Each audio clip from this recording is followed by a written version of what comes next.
Plaines vallonnées et boisées, bocages, forêts, zones naturelles d'intérêt écologique, faunistique et floristique. Laissez-vous porter le temps d'une balade ou d'une randonnée dans Grand Poitiers. Vous découvrirez bien des nuances de vert et serez surpris par le nombre d'initiatives en faveur de l'économie circulaire et de la production d'énergie renouvelable. Sur les 100 000 hectares de notre territoire faiblement artificialisé, 15% des surfaces sont protégées afin de préserver la biodiversité, avec une attention particulière portée aux trames vertes et bleues. La restauration de ces corridors écologiques assure les conditions de déplacement et de reproduction de la faune, ainsi que le maintien des écosystèmes. Dans la commune de Dissay, par exemple, on replante des haies afin de reconnecter le Clin et l'immense forêt de Moulières, poumon du département. Mais la protection de l'environnement n'est pas que l'apanage de nos campagnes. À Poitiers et à proximité immédiate, on compte pas moins de 250 hectares d'espaces naturels préservés, l'équivalent de 350 terrains de football et 110 km de berges, au bord desquels flâner et respirer un bol d'air frais.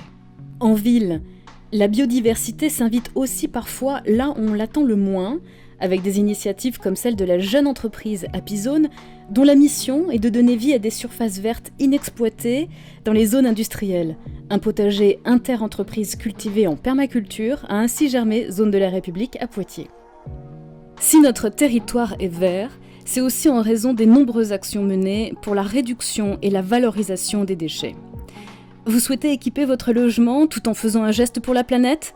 Rendez-vous à Buxerolles, où une boutique tenue par la Croix-Rouge Insertion propose des meubles et objets collectés dans les déchetteries, puis remis en état à la recyclerie de Grand Poitiers. Quant aux déchets que l'on ne peut pas éviter ou recycler, ils sont essentiellement envoyés à l'unité de valorisation énergétique de Saint-Éloi, où l'on récupère les calories générées par leur combustion pour alimenter le réseau de chaleur urbain qui approvisionne en chauffage et eau chaude l'équivalent de 7500 logements. Les acteurs privés participent aussi activement à cette dynamique avec des structures comme Eclotech à Poitiers, fabricant de l'eau technologie à partir de matériaux de réemploi, ou la Régraterie à Migny-aux-Anses, qui collecte et revend des matériaux et de l'outillage sauvé d'ébène ou de l'enfouissement. Dans Grand Poitiers, difficile par ailleurs de ne pas évoquer les biodéchets quand il est question d'économie circulaire. Par exemple, l'association nationale Réseau Compost Citoyen, qui fédère 250 structures aux 4 coins de l'Hexagone, est installée à Ligugé. Établissements publics, entreprises, citoyens, collectivités, face à l'urgence climatique, nous sommes tous mobilisés pour accélérer la transition énergétique en diminuant notre consommation tout en augmentant sur le territoire la production d'énergie renouvelable.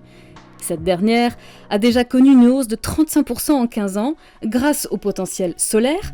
Parmi les installations les plus remarquables, la centrale photovoltaïque de 25 000 m² à Saint-Georges-les-Baillargeaux.